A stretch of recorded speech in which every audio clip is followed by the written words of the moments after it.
over the last 5 minutes or so? Yes, I can say that this is where the attack took place. A very huge explosion took place, and then we saw big plumes of smoke. And it's not the first time that this same place is being hit, but probably this is one of the biggest explosions in the past couple of days. Just after the attack on this same area, on Thursday, Israel attacked this same area with more than 82 tons of explosives. And then it said that this attack was aimed at Hezbollah's intelligence unit. Now, yesterday there was another airstrike at the same place. This is actually adjacent to Beirut's Rafiq al-Hariri International Airport. And Israel was preventing the rescue teams from reaching this place. For, at least from what we've been hearing from media reports, that they suspect that senior leader of Hezbollah is in this place. However, there is no confirmation, rather either from Hezbollah or from the Israelis.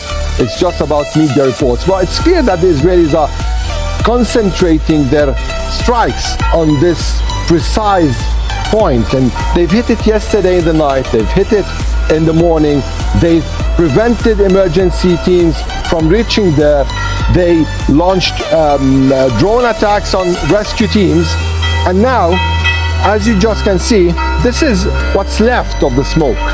It was, probably we have the pictures there in Doha. Yes, and we do. We can show them on the screen. It was a huge explosion, probably one of the biggest in the past days. Of course, it's not as huge as the original attack, but it's huge. Yeah, indeed. Ali, we have been showing those pictures as you have been speaking. Can you just give us a sense of how many people are actually left in that area? Obviously, normally it's a very densely populated part of Beirut, but because of the explosions and the strikes that have been happening, many people would have fled. How many people were actually left there right now? Well, this area is a home for around 700,000 people. Tens of thousands have already fled, but there are thousands of people still living in it, because some of them do not have the resources to leave. Some of them feel that they don't want to be humiliated in the streets or in schools, and they don't have any trust in the government because it lacks resources and capabilities to provide for them.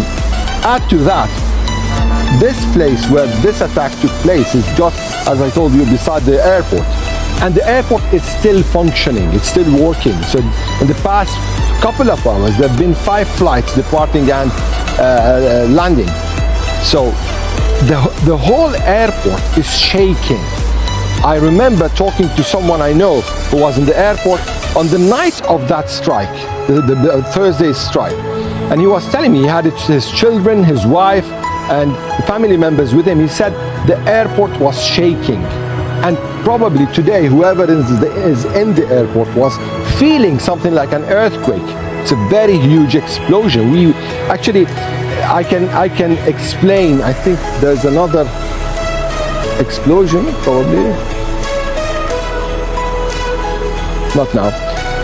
We felt the building where we're standing right now shaking. So I was asking the cameraman, is this an earthquake? And then we heard the sound, and clearly we saw the plume of smoke, and then we understood that this is an airstrike, a massive airstrike. Yeah, the shockwave comes before the sound actually reaches you in those circumstances. You mentioned the airport there, and a number of flights are still arriving, obviously so close to where these airstrikes are happening. I mean, how long do you think that it can keep operating while these airstrikes continue? Well, the fact is that the airport is under huge pressure. So these attacks just beside the airport. Yesterday, during the night, couple of attacks on the road leading to the airport. This is kind of squeezing in the airport. It's suffocating the airport and intimidating people, because those who are living there in that place, or those who are on the road for their flights, are under a very high risk. Now, how much will this airport continue to work? This is something that we don't know, but what we know is that international foreign countries, the United States, the UK yesterday sent messages to its nationals in Lebanon, calling on them to book flights via the website, and there are charter planes now that are ready to evacuate the British nationals, Italian nationals, US nationals. Also, the idea of only one airlines working from here, which is the Lebanese national carrier, MEA, we're not sure how much will this continue, because we can see, we're standing here and we can see the planes departing, and we can see them on several occasions flying in the middle of the smoke. It's like a very surreal picture. I mean, it's not really clear how much will this continue and how much the pilots can really adhere to the safety requirements given the fact that they are flying in a war zone. As we've mentioned over the last few days, many of the normal airlines that fly in and out of Beirut have cancelled all of their flights already. Obviously, all of this has a massive impact on civilians. The UN's High Commissioner for Refugees, Filippo Grandi, is in Beirut. Can you just explain why he's there and just how bad the displacement crisis is right now?